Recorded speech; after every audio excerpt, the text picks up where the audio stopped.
real quick so I can show y'all how to make some marinara. All right, look, you're going to need two 28-ounce cans of San Marzano organic tomatoes. You're going to need some pink Himalayan salt, black pepper, tomato paste, basil, a large sweet Vidalia onion, anywhere between 15 to 20 cloves of garlic, some Parmigiano Reggiano, and some olive oil. You see that? You see that? You see that? Don't ask me for the damn ingredient list. And yes, you're going to need a little bit of sugar. Whipping up all of your favorite recipes. Simply Food. You should know by now that you're in for a treat. Simply Food. There's no other channel where you'd rather be. Simply Food. Seafood, pasta, cakes, and pies. Sing and laugh and even cry. Like and share and hit subscribe. Simply Food by TY. Now, like I said, I'm using two 28-ounce cans of San Marzano tomatoes. This is going to make you 4 jars of marinara sauce altogether. So if you know you want to make a big batch, double, if not triple this recipe. Make sure that your hands are clean, honey. Clean. Go in with your hands and give these a rough little mash. They will break down as they cook, but this will give it a nice little head start. Once you get that done, you can go on ahead and sit these to the side, Chad. Again, I love using San Marzano tomatoes. It makes the biggest difference. I'm trying to tell you. I know it's expensive, but it is going to be worth it. And if you're going to make homemade sauce, why not just use the best of the best to begin with? You know what I mean? So now that we did that, we can set that to the side. I'm going to be using 1 large sweet Vidalia onion. I'm going to give this a rough chop. Now, you guys will start to notice this, and I think I do mention it later on in the video, that I actually prefer my marinara sauce to have a little bit of texture to it. Now, the perfect thing about this recipe is, especially if you're going to double the recipe or triple the recipe, you can do half of the jars where you leave it completely textured, where you will see the chunks of the garlic and the onion and all of that. And then the other half of the recipe, if you want, you can go in with an immersion blender and then completely blend it down and make it nice and smooth. It's completely up to you.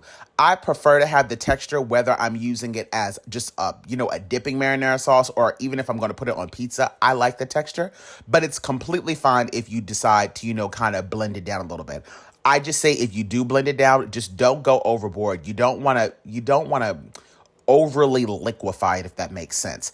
I chopped down about 15 to 20 cloves of garlic. I got my onion already ready to go. So now let's move over to the stovetop.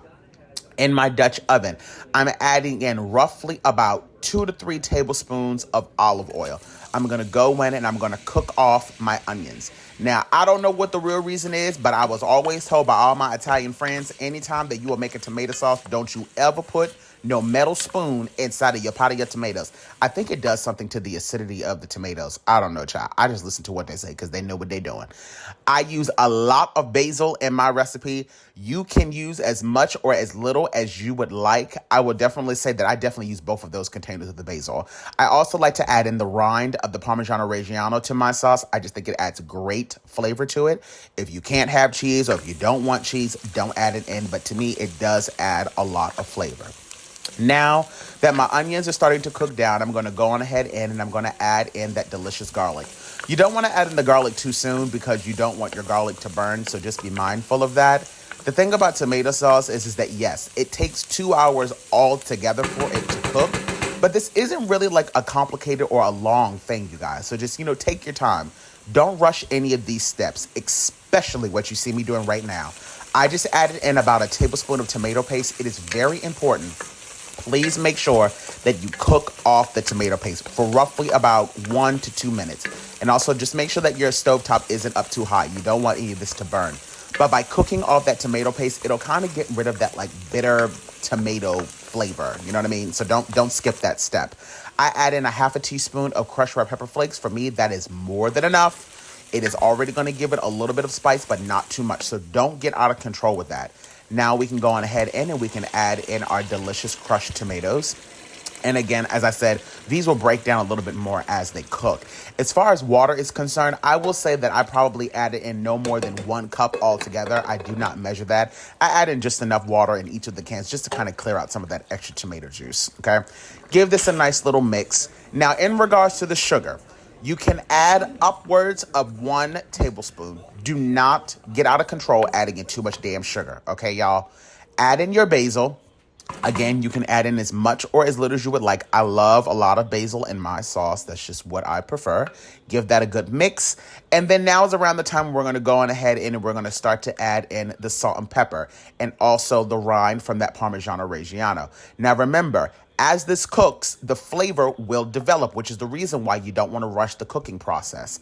But that also means that as it cooks, the flavors are going to change, meaning don't add in too much salt to begin with. You can always add in more later on down the line. So I just add in a little bit and then I'll add in more as I need it. The salt and the pepper. Like I said, add in your sugar. You can add in upwards of 1 tablespoon, but do not get out of control. Give this a good mix. You're going to put the lid on it, leave it slightly cracked. You're going to have it over a low temperature and allow this to cook for 2 hours. Make sure that you are continuously mixing it around so that nothing is burning to the bottom. As you can see right now, it's kind of loose, but it will thicken up as it goes along, okay? Also, like I said, if you want, you can go in with an immersion blender and smooth the whole pan out, or you can do half and half. That's completely up to you. While all of that's cooking, you want to go on ahead and make sure that you're sterilizing your mason jars.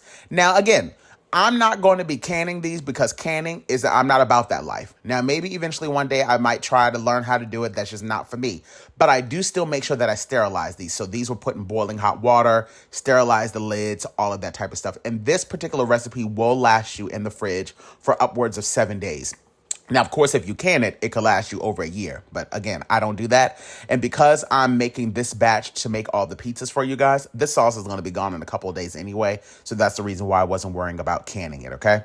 So get all of that prepped, ready to go. Just so you know, you can also freeze it. That also is a thing.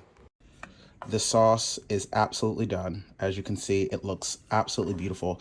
And as you guys can see, I like texture. I don't want mine to be completely smooth. I like texture to mine. You can absolutely go in with one of those like blenders and kind of smooth it out a bit more if you want to, but I actually prefer mine to be this way.